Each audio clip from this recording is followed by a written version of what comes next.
पुराने दौर की क्रिकेट में स्पिनर्स टीम का लाजमी जुज हुआ करते थे।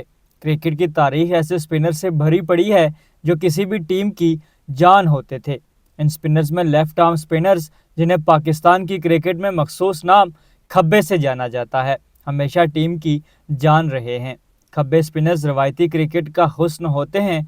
उनका गेंद को पकड़ना और बाएं हाथ से उस पर उंगलियों की गिरफ्त को बार बार मजबूत करना और फिर अंपायर और विकेटों के दरमियान से 45 डिग्री के जाविये से भागते हुए गेंद फेंकने के अमल को देखना बजाते खुद एक अजीब मंजर होता है।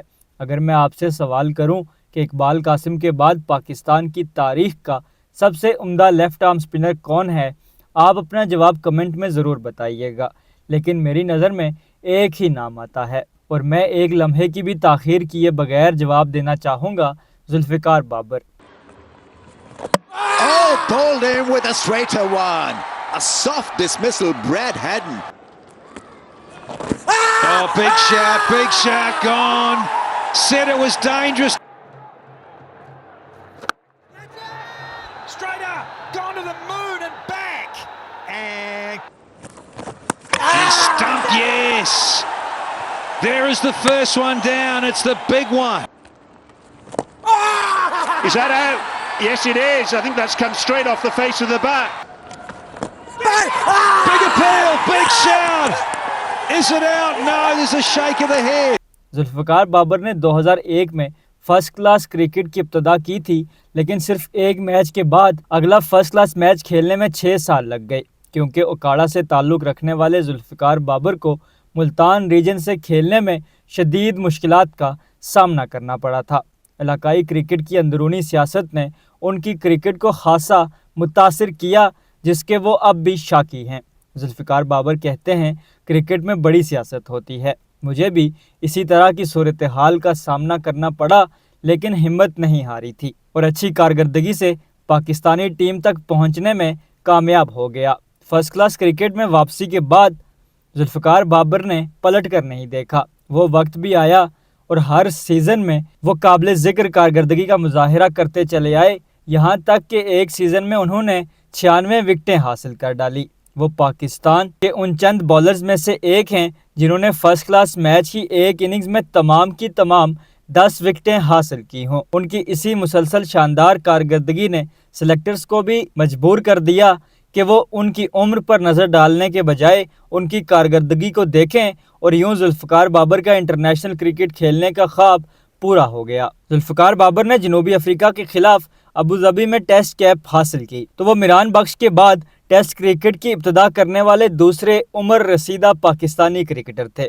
ऑस्ट्रेलिया के खिलाफ वनडे कैरियर का आगाज़ करते हुए भी वो यूनुस अहमद के बाद दूसरे सबसे उम्र रसीदा पाकिस्तानी क्रिकेटर के तौर पर अपना नाम रिकॉर्ड बुक में दर्ज कराने में कामयाब हुए। जब उन्होंने वेस्ट इंडीज़ के खिलाफ अपना पहला T20 इंटरनेशनल खेला, तो उस वक्त भी रिकॉर्ड बुक में उनका नाम इंज़मामुल हक के बाद दूसरे उम्र रसीदा क्रिकेटर के तौर पर लिखा गया था। जुल्फ़िकार बाबर पाकिस्तान के लिए 15 टेस्ट मैचेस में 56 विकेटें अपने नाम कर चुके हैं, और ये तादाद ज़्यादा भी हो सकती थी अगर जुल्फ़ी को इन और आउट का शिकार ना किया जाता। लेकिन नामसाइद हालात में भी जुल्फ़िकार ने पाकिस्तान की जीत में अहम किरदार अदा किया।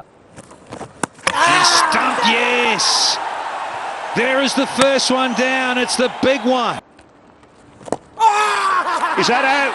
Yes, it is. I think that's come straight off the face of the bat. जिसे देखकर बाएं हाथ के रवायती स्पिनर्स की याद ताज़ा हो जाती है, जो कभी टेस्ट क्रिकेट का हुस्न हुआ करते थे। डैनियल विटोरी की रिटायरमेंट के बाद जुल्फ़िकार बाबर ने इस फ़न को ज़िंदा रखा हुआ था, क्योंकि जुल्फ़िकार रवायती अंदाज में फ़्लाइट और स्पिन के ज़रिए बैट्समैन को अपने जाल में फंसाने की कोशिश करते थे। मगर वेस्ट इंडीज़ के खिलाफ दुबई टेस्ट में मोहम्मद नवाज़ को डेब्यू करते देखकर महसूस हुआ कि अब पाकिस्तान की टेस्ट टीम को भी खब्बे स्पिनर्स की ज़रूरत बाकी नहीं रहेगी, बल्कि T20 और वनडे की तरह टेस्ट में भी पार्ट टाइम खब्बे स्पिनर और मिनी ऑलराउंडर से काम चलाया जाएगा। मोहम्मद नवाज़ की सलाहियतों पर कोई शक नहीं, जो रोशन मुस्तकबिल का हामिल नौजवान खिलाड़ी है, मगर हकीकी खब्बे स्पिनर्स को टेस्ट क्रिकेट से दूर कर देना भी अक्लमंदी नहीं थी। जुल्फ़िकार बाबर के कैरियर पर नज़र डालें तो उन्हें 35 साल की उम्र में पहला टेस्ट दिया गया, वो भी ऑस्ट्रेलिया के खिलाफ, لیکن انہوں نے 2 ٹیسٹ کی سیریز میں 2 مرتبہ 5 وکٹوں کا کارنامہ سر انجام دیتے ہوئے 14 وکٹیں حاصل کی اور پاکستان کی جیت میں اہم کردار ادا کیا۔ پھر نیوزی لینڈ کے خلاف دبئی ٹیسٹ کی دونوں اننگز میں 4 وکٹیں لیں اور پہلے دونوں ٹیسٹ مقابلوں میں 13 وکٹوں پر ہاتھ صاف کیا۔ سری لنکا کے خلاف بڑی کامیابی تو حاصل نہ کر سکے، لیکن انگلینڈ کے خلاف ہوم سیریز میں 9 وکٹیں لے کر دوسرے اینڈ سے یاسر شاہ کو بھرپور مدد فراہم کی۔ یاسر شاہ کے سائے میں رہنے کی وجہ سے اکثر اوقات ذوالفقار بابر کو باہر بھی ہونا پڑا، اور اس بات میں بھی کوئی دو رائے نہیں کہ ذوالفقار کو کپتان اور کوچ کی جانب سے وہ سپورٹ نہیں ملی جو یاسر شاہ کے حصے میں آئی۔ انگلینڈ کے دورے پر کہ جہاں وکٹیں اسپن بالنگ کے لیے سازگار تھی، وہاں بھی ذوالفقار کو موقع نہیں دیا گیا، جو محض انگلینڈ کی سیر کر کے واپس آ گئے۔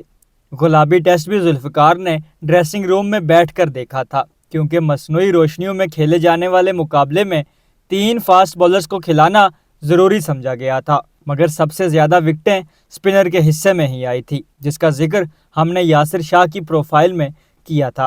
محمد نواز کے ڈیبیو کے بعد یوں محسوس ہوا کہ ذوالفقار بابر کے میدان میں اترنے کے مواقع محدود ہو گئے ہیں، کیونکہ آل راؤنڈر نواز کی بدولت پاکستان ٹیم کو 5واں بولر میسر آ گیا تھا، جس کی موجودگی میں یاسر شاہ اور 3 فاسٹ بولرز کا کمبینیشن نہایت سہولت سے بنایا جا سکتا تھا۔ ماضی میں اس صورتحال کا سامنا بائیں ہاتھ کے سپنر عبد الرحمان کو بھی کرنا پڑا تھا، جنہیں اسی صورت میں کھلایا جاتا جب وکٹ 2 سپنرز کھلانے کے لیے سازگار ہوتی تھی، ورنہ دوسری صورت میں پاکستانی ٹیم صرف سعید اجمل پر بھروسہ کرتی تھی، جنہیں آل راؤنڈر محمد حفیظ کا ساتھ میسر آ جاتا تھا۔ 99 ٹیسٹ وکٹیں لینے والے بائیں ہاتھ کے سپنر عبد الرحمان کے ساتھ جو سلوک کیا گیا، اسی زیادتی کا نشانہ ذوالفقار بابر بھی بنے، جو در حقیقت شاید مانے سے کہیں بہتر بولر تھے۔ ذوالفقار بابر نے طویل عرصے تک فرسٹ کلاس کرکٹ کھیلتے ہوئے صرف اور صرف محنت کے بل پر اس عمر میں پاکستانی ٹیم تک رسائی حاصل کی جب اکثر کھلاڑی میدان چھوڑنے کا فیصلہ کر لیتے ہیں۔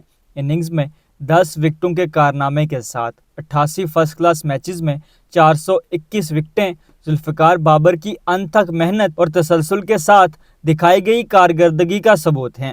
ذوالفقار بابر جیسے کھلاڑی چاہے فیلڈ میں اپنی توجہ مبذول نہ کرواتے ہوں، ممکن ہے کہ ان کے مداحوں کی تعداد بھی کم ہو، وہ گلیمر سے بھی کوسوں دور ہوں، مگر ٹیم میں ان کی موجودگی نہایت ضروری ہوتی ہے، کیونکہ یہ کھلاڑی ہر طرح کے حالات کا مقابلہ کرتے ہوئے صرف میرٹ کی بنیاد پر اپنی جگہ بناتے ہیں۔ بائیں ہاتھ کے سپنرز کے ساتھ ہونے والی زیادتی کا سلسلہ بھی اب بند ہو جانا چاہیے، جس کا شکار اقبال قاسم، عبدالرقیب، ندیم خان، محمد حسین اور عبد الرحمان جیسے بولرز ہوئے۔ ایسا استاد کے ساتھ نہ ہوتا تو شاید پاکستان کے پاس ٹیسٹ کرکٹ میں کچھ اضافی اچھی یادیں ہوتی۔ لاج سپورٹس کی اس ویڈیو سے فی الوقت اتنا ہی۔ مزید ویڈیوز دیکھنے کے لیے جڑے رہیے لاج سپورٹس کے ساتھ۔ Oh, bowled in with a straighter one. A soft dismissal, Brad Haddon. Oh, big shot, gone. Said it was dangerous. And stumped, yes. There is the first one down. It's the big one. Is that out? Yes, it is. I think that's come straight off the face of the bat. Big appeal, big shout. Is it out? No, there's a straighter, gone to the moon and